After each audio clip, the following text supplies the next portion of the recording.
Welcome to Hypnotic Authenticity. This is a place to reflect, a place to unwind perhaps, to understand yourself a little better, and to gently reshape the patterns that guide your life. A little bit like a conversation between you and your deeper self. So I'm offering a sprinkling of hypnosis, insight, some meditative guidance, and it's all going to be woven throughout a deep sense of practicality. So that if I do my job well, each episode is going to help you feel more grounded, also more open, and more authentically you. So if you're ready, let's begin. I'm going to talk about manifestation, the law of attraction, visualization, the untapped powers of the mind, let's say. Because this is something that I absolutely adore. I can really get my teeth into the law of attraction. So for anyone who isn't familiar with the law of attraction, and I apologize for my generalization, I'm sure there's more to it than this, but the idea in a nutshell is if you intend something to happen, you live your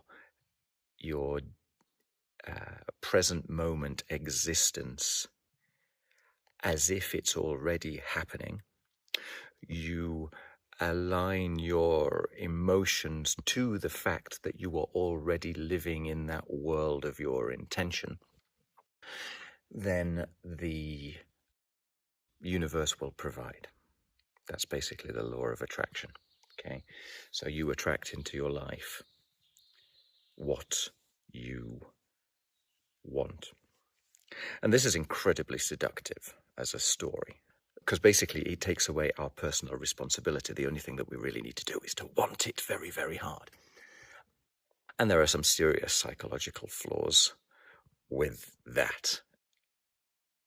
You know, you could turn it around and say, okay, so then the bad things in life, did that mean that people were secretly wanting it and didn't realize it?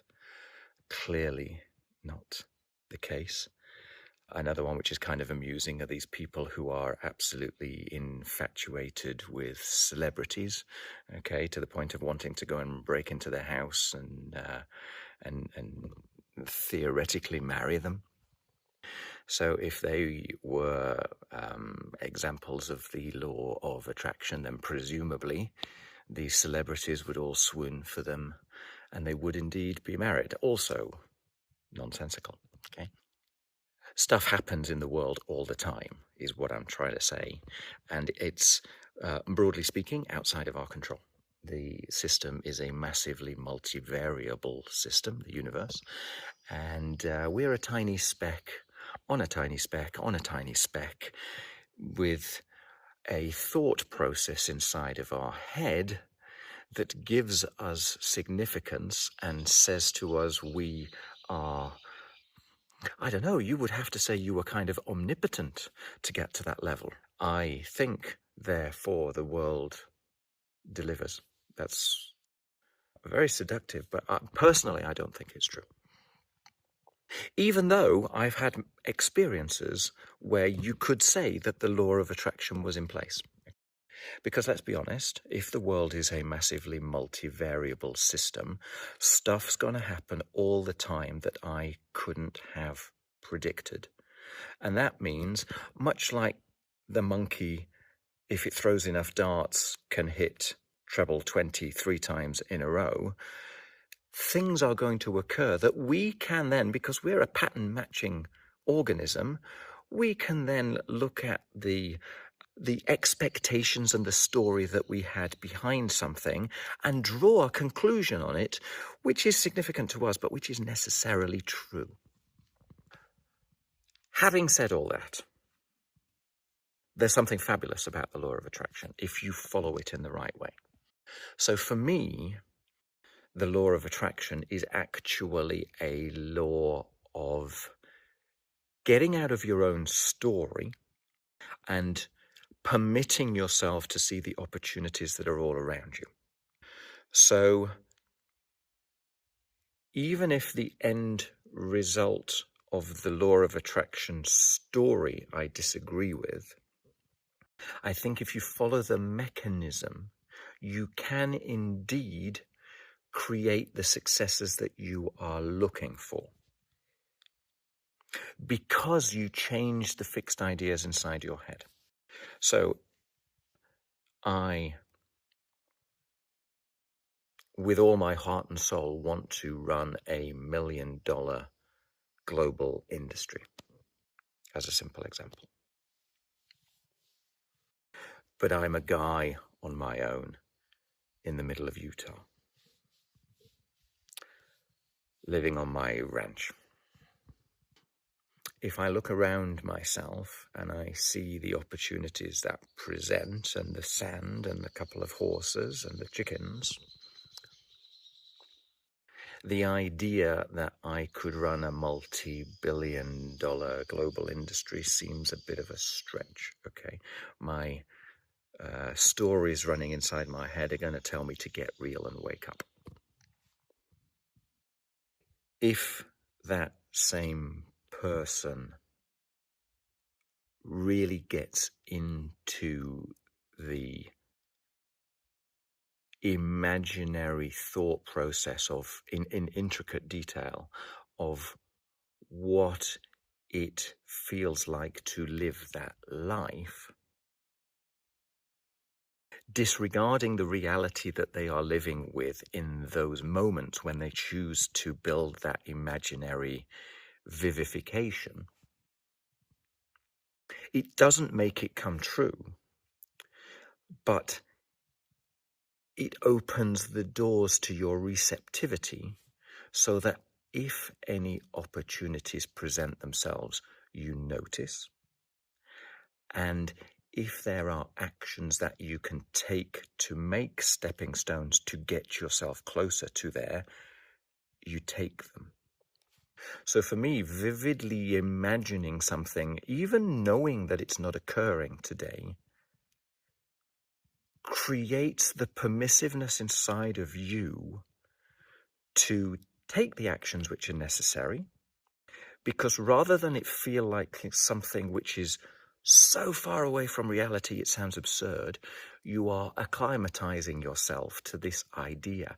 You're normalizing inside of yourself a different type of thought process, which will allow you to do different things. If you think that's normal, we don't need to go to the point of a $1 billion global industry, but if you want to be a public speaker and you're not, if you are not a public speaker, the likelihood is that you are going to find it very difficult to stand up on stage and give the public speech. If you are already in your imagination, effectively rehearsing, right? Living the story of yourself, speaking publicly, the audience adoring the interesting conversation that you are providing, applauding at the end, going out with useful information that changes their life and so on. If you live that and you feel that in your heart, you're far, far, far more likely to book an appointment to learn public speaking. You're far more likely to go and book a course in theatre to get you halfway there. You're far more likely that if you meet someone on the street who runs a theatre production, you're going to chat about it confidently, okay? You're going to feel more open and able to talk about it. So the vivification process, the normalization process, gets you out of your usual fixed ideas and permits you an alternative reality which you can then engage whenever the opportunities arise and whenever the actions appear to be in your best interests. So it's more likely that you're going to take the stepping stones that are useful to you, and every time some opportunity pops up, you're going to go, that's going to be useful, and you're going to grab it, okay? So for me, that is the great side of the law of attraction. I don't believe for a second in the idea that the universe delivers it, brings it. It's possible. It's possible as this minuscule speck of dust in the universe of the world. Hey, maybe once in a billion rolls of the dice. Who knows? But I think it's extremely useful as a methodology to get out of your story. Not to go deeper into a story, but to permit yourself an alternative story. Because let's be honest, the opportunities are all around us. The amazing thing is they always were. But because of the stories inside our head, we decide which of those opportunities are us and which are not. So we limit ourselves through our fixed ideas. And the only essence that I can use from the law of attraction is shift those fixed ideas and different stuff will occur, which is basically, what I was going to before. The definition of insanity is doing the same thing you did yesterday and expecting things to change. The law of attraction is do something different. ...